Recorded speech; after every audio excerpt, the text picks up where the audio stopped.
I want to say that when I said the foundation of diving, not totally, but part of it was boys that pounded that highway from Birmingham, Alabama, 300 miles, 6 hours to get here to Panama City, were all warriors that they were road warriors that they survived that drive and then dove 2 days as tired as they were and then drove back. But I'll always remember old Fred Brown, a fine diver, the boy I raised, Jay Knight, who went on to run Penny Camp Park and has done real well with his life, Bob Sloan. The sun god, that's one of our old sun worship boys that stayed in the sun. We called him sun god. His name was Dean Wilkerson. And Curly Waldrop, Curly's passed on now, but he got sick every time he went out to sea, every single time. I think he probably regurgitated over the Empire Mica more than any man I know. But yet he could stand up on his feet, put that tank on, and go down and make his dives, do what he wanted to do. Then there was old Sid Waldrop and Walt Waldrop, two fine spear fishermen. They could really put the stuff on the boat.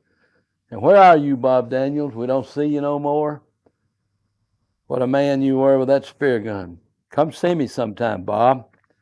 My nephew, Mark Tant, just a little 14-year-old squirt, done real well with his life, and is a part owner in one of the finest diving stores in the United States.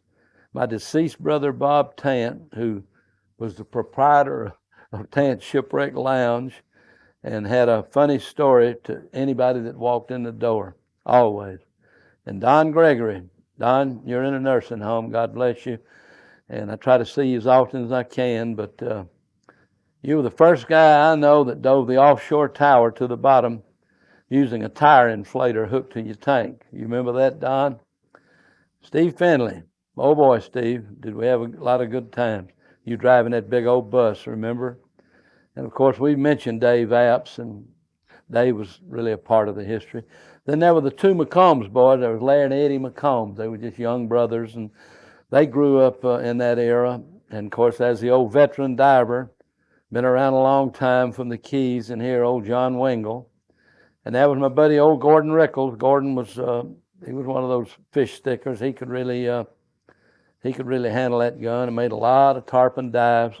And last but not least is a gentleman very close to my heart, was Terry Campbell. He's the last of the breed of you fellows. He still comes down here 3 times a month, and he can still shoot them big old fish, and he'll be at it here soon. But anyway, I wanted to reminisce a minute and tell you about those boys.